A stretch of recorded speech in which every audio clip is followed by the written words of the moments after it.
What if? What if you had a friend who died without knowing Jesus as their personal savior? What if he or she went to hell? What if one day you received a letter in the mail from beyond? A letter from hell. A letter from your friend in the flames of eternal torment. The following is a dramatic presentation. It was written by a fictitious high school student named Josh to a friend named Zach. Although Zach had every opportunity to tell Josh about Jesus, he didn't. They were best friends. They played soccer together, they went to classes together, they partied together, they shared their lives with each other. But there was one thing Zach held back from Josh: his personal relationship with Jesus Christ. The rest of the story is simple and sad. A few too many beers, a tragic drive home, a crash, a death, a funeral, a letter. Here is that letter in its entirety. A letter from hell.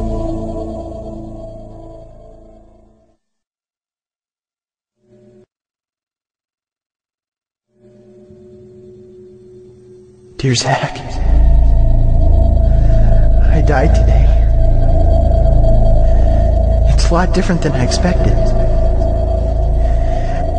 You see, I always thought dying would bring me into a world that's foggy and hazy. But this place is crystal clear. It's even more real than my life on Earth. I can think.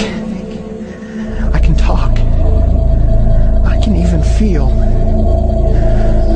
Right after the wreck, I could feel my spirit leaving my body. It was the weirdest thing, Zach. I thought I heard you screaming out to me, man. I must have been just imagining things. At first, I was just standing in line, getting registered, I guess. They asked me for my name and began to look in this thing they called the Book of Life. I guess they couldn't find it, though, because this huge angel standing next to me grabbed me by the arm and started dragging me away. I was terrified.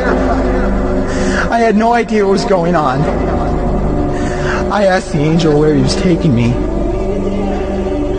but he didn't answer. So I asked him again.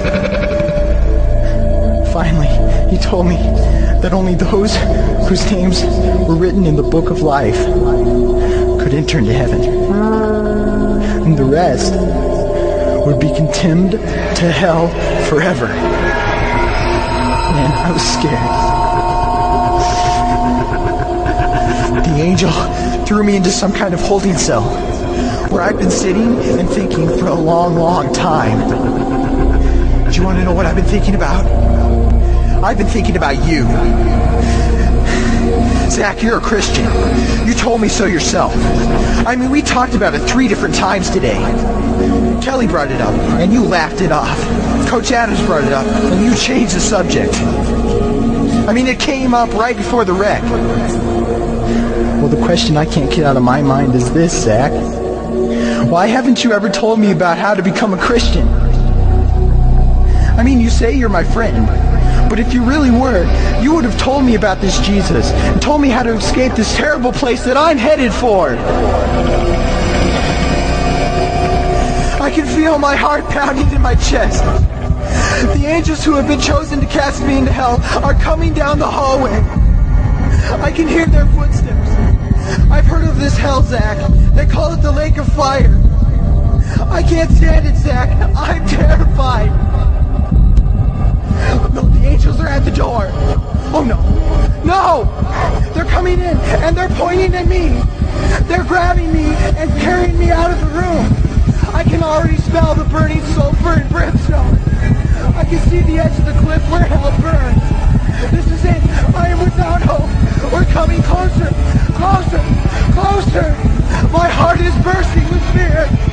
They're holding me over the flames. I'm damned forever. This is it. They have thrown me in. Fire. Pain.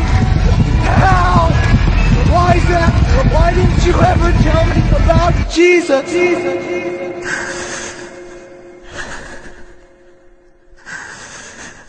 Signed, your friend, Josh.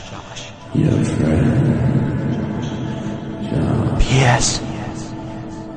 Welcome. Wish you were here. Wish you were here. Wish you were here. Wish you were here. Wish you were here.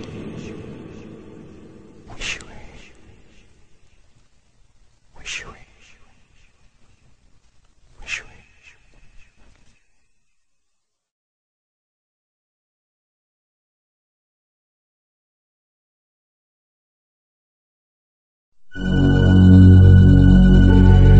Don't bother me.